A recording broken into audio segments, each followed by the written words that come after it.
Chrissy. Welcome to Pursuit of Momming. I have a little story time today about my son's first trip to the dentist.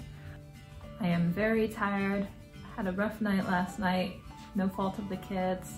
Just a lot of things on my mind, irrelevant to this video, but we're gonna push through because I want to get this video recorded. And hopefully I don't spill this coffee behind me. So, confession, my son is almost 5 years old, and this was in fact his first trip to the dentist. I know how important dental care is, and he should have gone a long time ago, but things have been complicated. Mainly, initially because I am an Enneagram 6, and if you know anything about Enneagrams, you know that 6s can be extremely indecisive because we like to research the crap out of things and then we worry and second guess, at least when we're in a more unhealthy state, I guess. That's like average to unhealthy behavior for an Enneagram 6. So that's me. I would have loved to take him to the dentist that I grew up going to because he's great with kids, but he was out of network and kind of far away, and we decided that it would be better to have someone who's closer and in network. I never settled on anyone at that point, and then we moved out of New Jersey just before he turned 2. So then we spent some time settling into our new home when we were in Indiana and restarted the dentist search. This time, not really knowing anyone to ask in the area. I did find one that had some positive reviews that was covered on our insurance, our dental insurance. But when I called them and let them know that my son is 2, this will be his first trip to the dentist, I think at that point we had already taken him to get his hair cut, and that wasn't a wonderful experience. So I told them I had concerns about how difficult he would be at the dentist, considering how difficult he was with just a haircut. And I asked them what happens if he doesn't let them do anything, and they were just like, we don't get anything done. And like, I didn't get any reassurance whatsoever about like things they might do to help make him comfortable, or like any testimonies or anything like that. And I'm thinking, what am I gonna take him and like pay for this visit for them to literally do nothing? I don't like how this place sounds. I need to find somewhere else.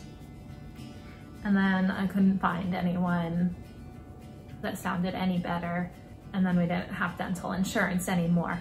I should have just made it happen regardless, but I didn't, and I've been kicking myself over it, so here we are. So anyway, we were in Indiana for 2 years and then moved back to New Jersey in April, and then spent some time settling in here, as mentioned in my last video. And now we have dental insurance, but had to start the search again because we're in a different area. There is some overlap of dentists between where we are now and where we were last time we were in New Jersey, but I mean, I didn't find anyone anyway then, so it was still like starting from scratch. I found a dentist with good reports, and I saw that they're good with children who have special needs as well. My son doesn't fall under that category, but it was very reassuring to hear, just like with the hairstylist. So that's the dentist that we went to.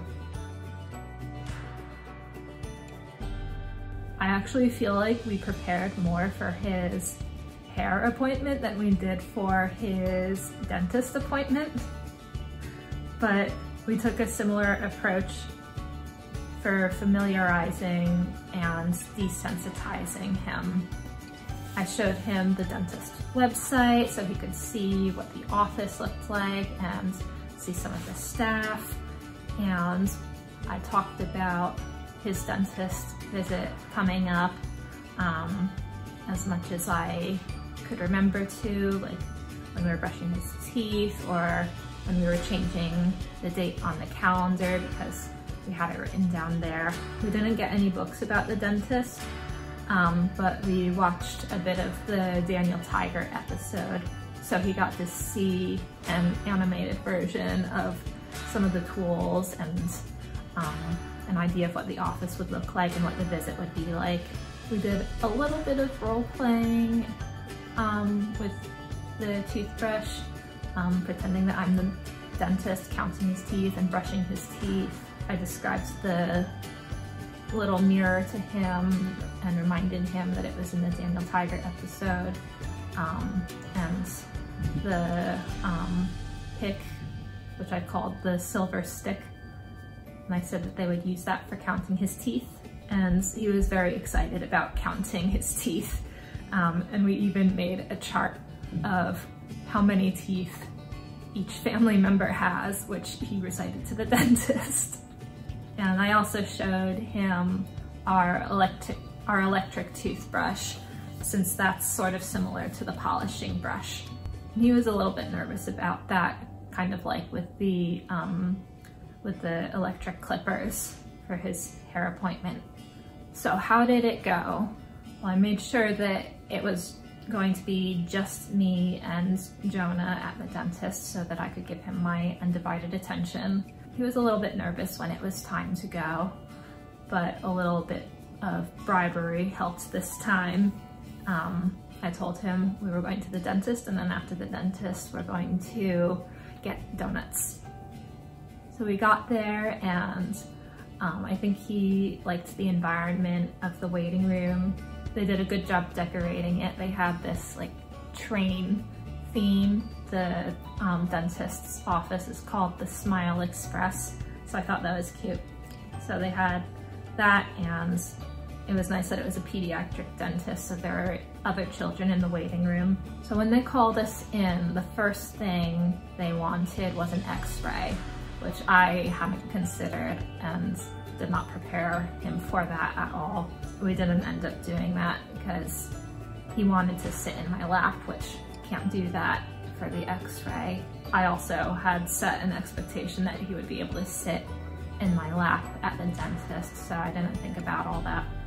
So we skipped the x-ray for this visit and went on to the exam room. I sat in the exam chair, and he was a little nervous, but he sat with me in the chair, and he was a little bit fidgety and kind of wanted to go but wasn't really desperate. He was distracted enough by the TV and watching the other kids, because there were 3 exam chairs in that room. Thankfully, the other children there were having a good time and weren't crying or anything like that. So there was a little bit of a wait as we were waiting for the hygienist. She was friendly when she came and introduced herself to him, and he was fine with her putting her finger in his mouth to count his teeth and take a look at everything. He saw the little mirror and the pick. He wasn't scared of them, he was just interested in them, and he was fine with her using those to count his teeth and examine them. He didn't really like the electric polishing brush, but he wasn't too upset by it. He did only let them do 1 tooth though, but it was better than nothing, and he was fine with her just brushing the rest of his teeth with the regular toothbrush, which he got to take home. He was even good with the floss, which we've never done at home. Whoops. I guess I hadn't considered that it was necessary for him at this point, but now he actually looks forward to flossing at home. The last thing was a little bit of fluoride on his teeth, and then we were done. And the dentist said that he did a really good job at his appointment and his teeth looked great, and he had no cavities, which I was relieved about, considering he had never gone before, but we've always been really good with brushing his teeth. We brush them 2 or 3 times a day. My husband or I always does it, and then Jonah can do it by himself if he wants to, but in addition to one of us doing it. The only thing the dentist said was make sure we start flossing his teeth regularly, because he has a few teeth that are touching now. So whenever you have teeth that are touching, you need to floss between them. And we'll try the x-ray again in 6 months at his next appointment. So I'll try and prepare him for the x-ray that time. And now I just need to make sure I book an appointment for Rachel too. She's 18 months now and probably should have already gone before her first birthday, but at least she's not 5 yet. And as promised, we stopped at Dunkin' Donuts after driving around for a half hour because of the fluoride, and got Jonah a donut and got myself a coffee. So let me know in the comments when you took your kid to their first dentist appointment, and tell me how it went. Do you remember going to the dentist as a kid and being terrified or anything like that? I don't remember being scared, but my mom remembers me being terrified. I'm sure it's a rite of passage for many parents, but I think this actually went a lot better than I thought it would. No tears, no cavities, so I consider that a big win. Thanks for watching. Bye.